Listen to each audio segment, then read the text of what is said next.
Welcome to the Legion Strength and Conditioning Podcast. You can check us out at legionsc.com or follow us on Instagram at legion.sc. All right, we're going to talk about training masters athletes, particularly in a more competitive setting. And everyone has a vague idea that masters athletes should maybe do a little less volume and a little less intensity, but it's not necessarily just that simple. And a little bit of background, John and I have both coached masters athletes at the CrossFit Games, which honestly, I don't really think that that's a terribly useful indicator of anything, because a lot of people who are at the CrossFit Games are just really good and they were going to be good no matter what they do.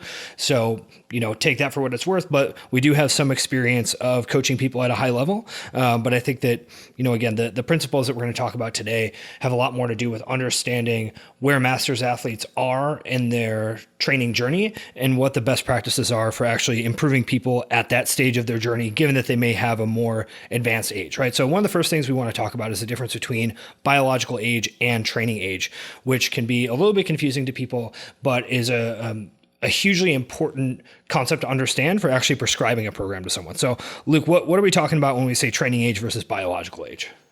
So you could look at training age and biological age as two separate continuums, and let's talk about training age, biological age first.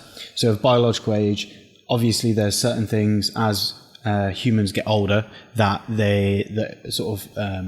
are going to relate to their training. They are potentially going to be less powerful as they get older. And as people do get older, they aren't necessarily able to adapt to training as quickly. And as well as that, there's, certain other considerations where people obviously are going through biological changes as they get older as well. So with training age, what we're looking at there is mainly training experience. So you are essentially, for someone who has gone into training from a young age and has been doing sports all of their lives and then starts to pick up CrossFit later on as a masters athlete, they have a longer training age. So their rate of adaptation to training is potentially lower than someone who has literally just got into it and potentially was sedentary beforehand and had no physical activity background or anything like that. So there's two things there that people have to sort of consider when prescribing training that relate very much to how much someone can adapt to the given stimulus that they have in front of them on that training. So if you have someone with a high training age and then also a high biological age, what you are probably going to see there with someone's training is something along the lines of minimum effective dose, where you want to be prescribing the least amount of stress for that person to be able to then adapt from that training, because that is essentially what is going to be effective. Whereas if you have someone, for instance, who has a low training age, but they have a higher biological age, that person might be able to handle a little bit more volume, and they're most likely going to be able to adapt at a quicker rate than the other individual. So there's two continuums there that you probably need to consider, and it's really important that people understand that and don't get those two mixed up. Quite often in the sport of CrossFit, you find people who are coming into this with no athletic background, but then also you come across people who have a very extensive background where they have certain patterns ingrained into their training, ingrained into their movement, and you have to take those considerations into play. I think one thing we should just clarify, because you guys have heard of Benjamin Button syndrome, right? When we're talking about biological age, and that's not relevant to Benjamin Button type scenario, correct? Yeah, the Benjamin Button scenario can really throw a wrench in training plans. So that's definitely something you always have to watch out for. You want to catch that up front with like a detailed evaluation and screening process. I mean, that's probably only 10% of people out there, so it's not like it's a big issue. But yeah, 10% of my clients have Benjamin Button syndrome. How does that work for? Okay, no, I won't do it. We'll move on. Moving along. Luke, something I think you brought up that's pretty relevant is just the rate of adaptation, right? That when we're talking about understanding biological age and training age, higher biological age and higher training age both predict slower adaptation, meaning that you just get better at stuff more slowly as you've done it for longer, right? I think everyone sort of understands this, that when you first start a training program, you experience newbie gains, quote unquote, right? That you very quickly get stronger, that you very quickly get fitter, you get faster. But that after you've been doing something for a certain amount of time, you start to hit plateaus, and plateauing and sort of breaking through plateaus becomes the dynamic of training for someone who has more experience. So within CrossFit, Luke, you mentioned this, where there's a lot of people who have, almost no significant athletic background who start doing CrossFit as a fitness program, and then especially within the master sphere, recognize that they're actually pretty good at it,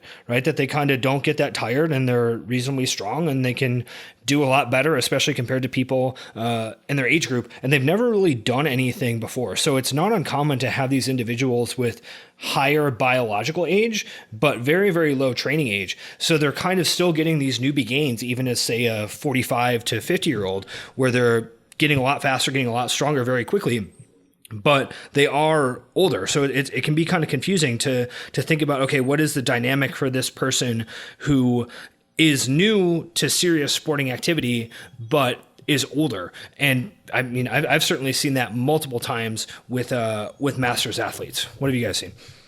Well, I think you have to be quite careful in those situations, because obviously you have essentially an individual who is adapting very, very fast to their training, and it is quite easy to potentially overload that individual with their training, but they also are fighting that battle of biological age. So, you could say that there's like a certain point where the rate at which someone's adaptation diminishes becomes exponentially higher once they pass a certain age, or once they pass a certain ability.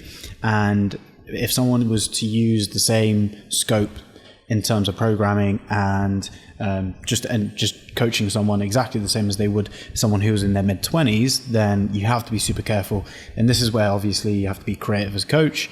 You have to individualize the training. You have to understand what they are able to adapt to, and you also have to consider, what is going to set them up for long-term success as well. Because it is very, very easy for people, especially at that age, if, say, for instance, someone has just got into it, they've just found something later in life which they're able to progress at very, very quickly. There's potential chance for that person just to be like, okay, cool, I'm going to go full steam into this. So I think, you have to be careful with that. And I've seen it just sort of even coaching CrossFit classes.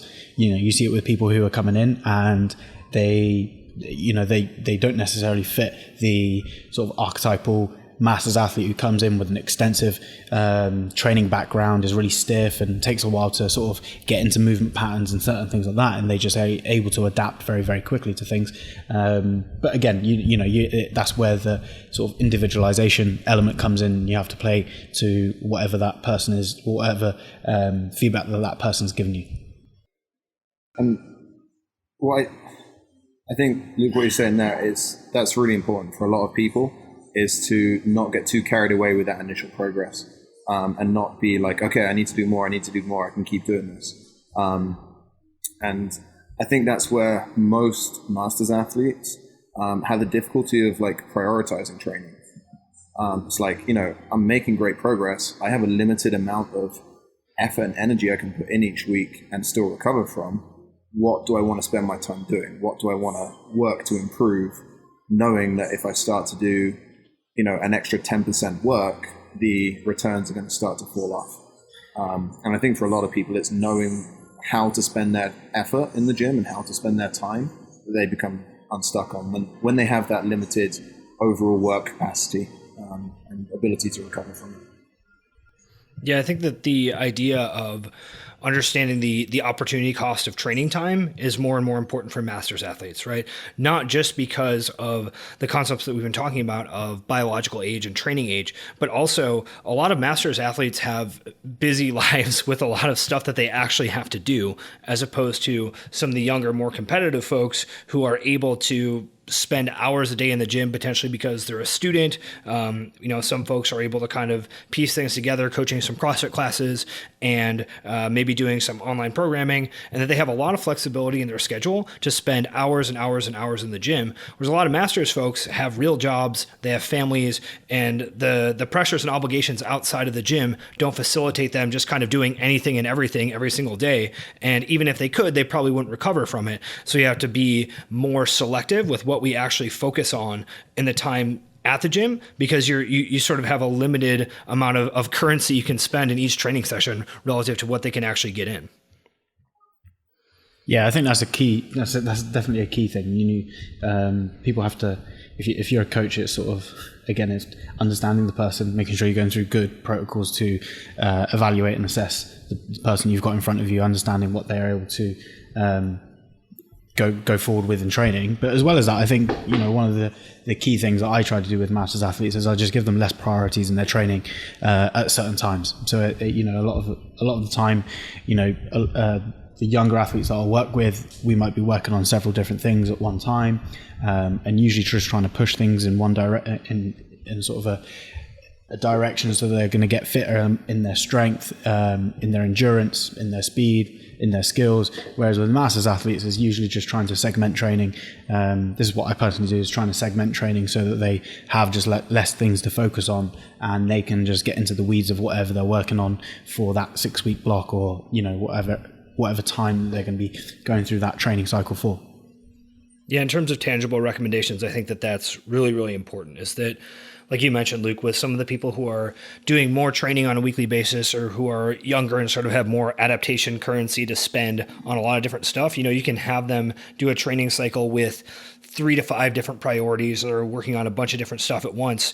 Whereas with masters athletes, you want to be pretty deliberate about what you're actually working on, right? Like, okay, here's what we're going to work on. We're going to work on, let's say, snatch technique, and we're going to work on barbell cycling repeatability under fatigue. So you kind of have these 2 things that you're focusing on throughout the template, and then everything else is kind of put on maintenance. So you're not also doing some sort of rowing progression. You're not also doing some sort of upper body pushing and pulling progression. You want to touch that stuff in training, because if you let it go too much, then, we talked about this in the past on other podcasts, where it starts to become kind of a nasty scenario where you let something go too much in training, thinking that it'll come back, and then it sort of doesn't. So you build a skill that isn't actually integrated with all your other skills. So you still want touches on these things, but the amount of work that you have to do to maintain something is so much less than you have to do to improve it.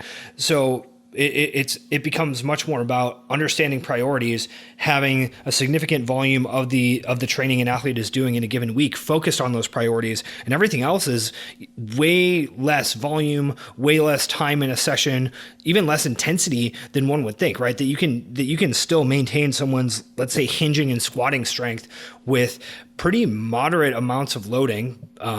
It doesn't need to be building to heavy triples and heavy singles or doing challenging EMOMs and all that kind of stuff. Like, you can just have them hit something over 80% for, let's say, a set of 2 or something, and consider that to be, like, they're probably going to be able to actually maintain their squat based upon touching it at nothing approaching a challenging set for them, but enough that they're at least sort of crossing those thresholds that need to be crossed to maintain that adaptation.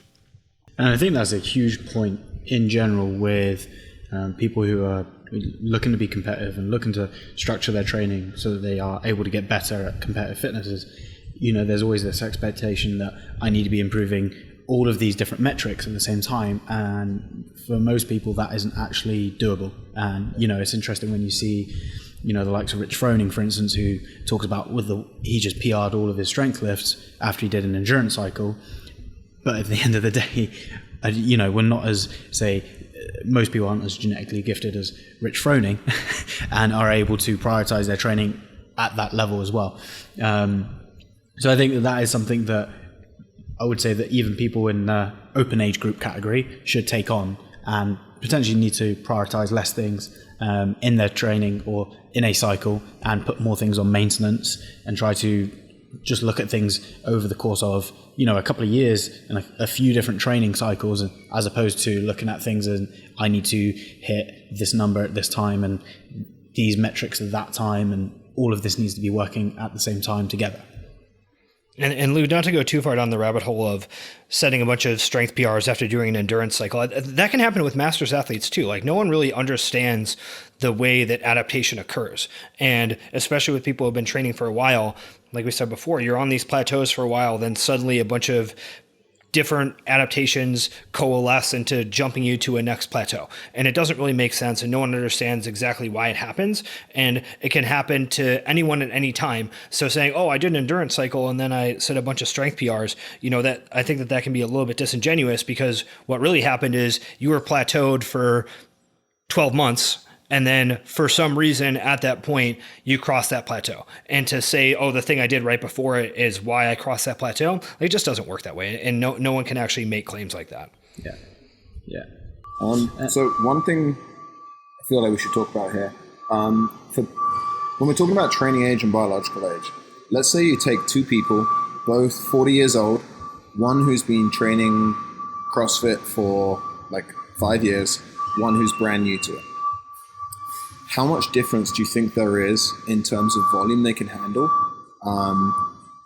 when we're looking at, in theory, their ability to recover because they have the same biological age should be in a similar range. But how much does that advanced training age allow them to train more volume and essentially give themselves a similar kind of progression to someone who's seeing those newbie gains and that initial kind of kickstart in the program? Well, I think that all things being equal, which is, a difficult position, a difficult situation to come across. I don't necessarily think that the difference in training volume or anything like that is going to be significantly different. I think people are probably thinking, what am I going to go from 1 hour training session to a 90-minute training session? I think that you probably have to look at things over a macro a little bit more, where you're looking at things, down by the week, and then also down by, for instance, the month and the cycle. I do think that if you have someone who is straight in and doesn't really have much of a training background, they can do a lot of different things and adapt from it. So I think that their training would probably look a little bit more. I wouldn't say it would probably look a lot more basic. So it would be looking at things potentially from like a linear strength progression. You'd probably be looking at some little doses of CrossFit here and there, and then some basic endurance progressions as well. Whereas the person who has a significant training age, you're looking at their training, it probably is going to be of a similar volume and of a similar session length and things like that.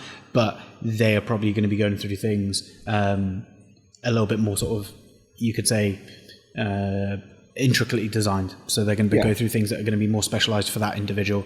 So you're probably going to be looking at, did that person need to develop their speed strength? Do they need to develop their absolute strength in comparison to, other things going on as well? Obviously the type of training will be slightly varied in that sense. But I think someone with a higher training age is going to be able to handle that volume better and be able to do slightly more volume than someone of the same age but with a lower training age. Yeah, so they're probably going to have, they're probably going to have to also do a little bit more to get better. So that person is going to obviously have to take sessions that are going to be potentially a little bit higher volume and do things that are over the course of a cycle that are just going to increase to more work to be able to make the same rate of adaptation than someone who is fresh in. That person who's straight and fresh in is going to, as a lot of sort of famous strength coaches say, they'll look at a barbell and they'll get stronger. Yeah, I think that the idea of understanding the amount of volume that someone has done and how much volume is needed relative to that to stimulate improvement, right? I mean, John, like you mentioned, that people who have trained longer are going to have accumulated more volume, so they're going to be more tolerant of volume. So in order to stimulate adaptation, more volume is going to be necessary for that individual.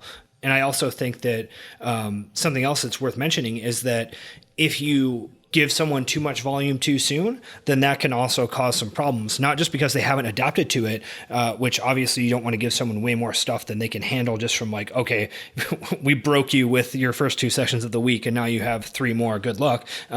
But that by sort of fast tracking that volume accumulation, that you're potentially stealing adaptation from them in the future, that you don't want to go too far above what they're able to do currently, because if you do that, you sort of fast track them past the accumulation transition phases where they get used to doing all that stuff and then can actually adapt to it well. And they sort of figure out how to compensate their way through doing that amount of volume and movement patterns and sort of energy system, pattern utilization, all that kind of stuff. And then they later on are not able to adapt as well to a higher volume training program just because they kind of skip steps along the way.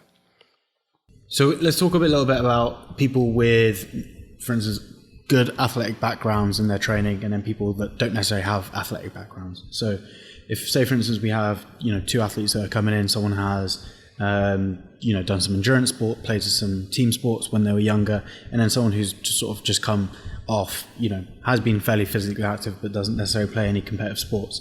What are the type of things that we're sort of seeing that are a little bit more challenging with a masters athlete, with that person with, for instance, no athletic background, compared to someone who is of a younger age, and is potentially going to be able to pick up those skills a little bit easier?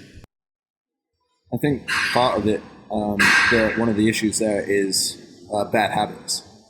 For people who've maybe done team sports or done other athletic things, the potential there for incorrect movement patterns and compensations is much higher. Like, they're much more likely to have compensations in movement. And the old can't teach an old dog new tricks is, there's an element of, well, you've got to change like neuromuscular pathways to reset how they move. And the older and more experienced they are, the harder that's going to be. Yeah, I think people adapt not just in terms of understanding, oh, this is the way I should hinge my hips to try to deadlift or whatever, but the actual structure of their body will also start to adapt to the way that they move, which can make it more challenging to clean up some of those movement patterns that have been really grooved in for potentially decades for someone who's been doing sketchy power cleans since their high school football weight room, So do you think that, like, if you are trying to teach someone, say, for instance, skills within gymnastics and weightlifting, do you think it's about, hammering certain drills and keeping it sort of more repetitive and a little bit boring in that sense? Or do you think it's potentially about trying to create variety for that person as well, so that they are able to potentially just pick up more general skill acquisition within that? Yeah, I think the skill acquisition conversation is really challenging, and that very few people have the skill of acquiring skills, that they just kind of do whatever they do, and they can sometimes figure out a way to get quote unquote good enough at something, and then they just sort of stay at that level.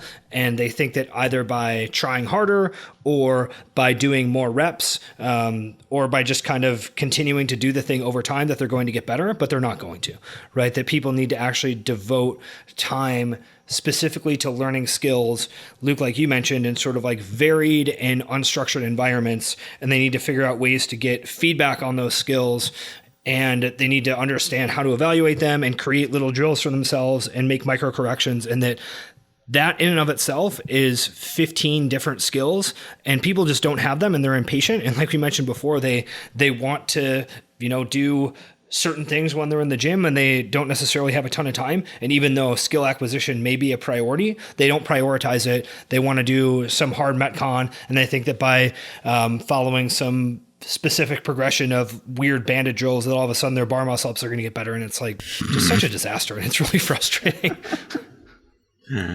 They want to do fun stuff, right? Yeah. Have either of you ever tested doing unloaded neuromuscular pathway training for people to avoid training volume? Because I have a theory that if you... Okay. Here we go. Not to sound too crazy. So I have a theory that if you train someone and have them use like a PVC for back squats and have them in a mental state where they can focus on the PVC feeling heavy and feeling like they actually have a bar, and then doing a squat under the impression that, hey, I have to move as if this is 300 pounds, and I have to recruit muscle and brace as if this is heavy. Does that actually yield a positive response and adaptation without having to load someone? Because I think you can do that. I don't think so. I think that when your body is placed under certain different environments and stresses, that you have a sort of natural tendency to do certain things. So yeah, I mean, you know, I'm like, not saying it's as good as doing it under heavy load. I'm just saying, if you take an athlete who can only do a limited volume, you know, if they only have a limited amount they're going to be able to actually respond to and their body can stand up to, adding in something where you can do unloaded work where you're still going to benefit loaded work later on. Yeah, like replacing, let's say, rather than having them do 2 heavy squat sessions per week, do 1 and then have the second one be this sort of theoretical, magical thinking PVC squat session. Like hypnotized squat. run through session. Yeah. Yeah, I don't know. I mean, I've never like actually tested it to the point of being able to know if there's any benefit to it or not. But I would bet that there is compared to doing nothing. I bet it doesn't replace actual external loading, because I think that there are physical adaptations that occur in response to external load that you can't recreate just by, I mean, because essentially what you're doing is some sort of like, I don't know what the right word is. I mean, you may even be able to get something similar with certain isometric situations, right? Like, can you do this and essentially take out the eccentric loading, which is probably what causes the most actual tissue breakdown for people. And I bet that you can create something like that. There's certainly been some stuff showing impressive results from people being able to practice skills through visualization. But I don't know how much that relates to something that is related more to like physiological potential, right? Like it's not enough to visualize squatting, right? It's much more about actually having these. I'm just. We should create a Mr. Miyagi training progression.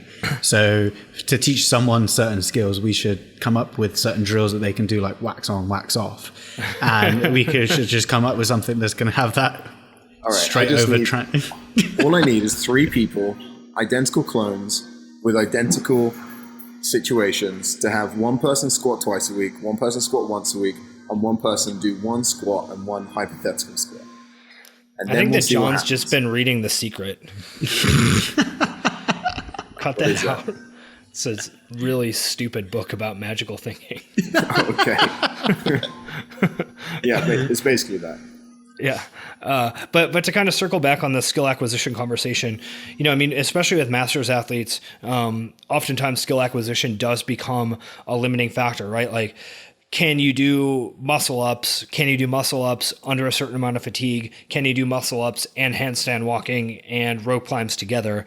And that for masters athletes, even if you just can do that at all, that can put you, you know, a leg up on the competition pretty significantly. So with these older athletes, right, we potentially have less time in the gym to spend acquiring skills. And like we talked about, most people just have no map of what that process should even look like. But I'm curious what you guys think about the ability of masters athletes to acquire skills. I think that, John, you threw out the "you can't teach an old dog new tricks" trope, but I actually don't really think that's true. I think that potentially the speed at which people learn probably does decline with age, like most things. But I think that older people are much more capable of learning and acquiring new skills than we think. It's just that we don't have the blocks of time that we had as younger people to sit and practice guitar for 3 hours a day, or, you know, practice some sort of like soccer kick for 3 hours a day. That actually a lot of people use that to acquire a baseline skill and then just sort of stick with that for the rest of their life. Yeah, I've had good success with trying to create variation, and, you know, going through the, you know, whatever the movement is, going sort of through the basic foundations of the movement, trying to sort of create some learning and some acknowledgement of what the basic concept is, but then trying to expose them to many different styles or many different ways of creating some form of skill acquisition. So if that person struggles being upside down, it's trying to incorporate certain things like, okay, cool, like in your warm-up, play around with some headstands, you know, play around with this movement. You know, they don't necessarily have a direct transition over into the skill that they're learning.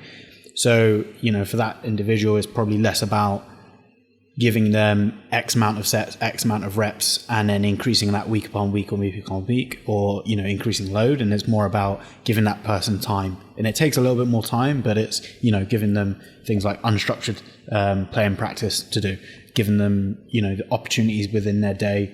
You know, I had one Masters athlete who, fortunately, he has access to a gym sort of close to his work. So he was able to just have like a couple of points within his day where he was able to go off and he was able to do certain things just for a small amount of time.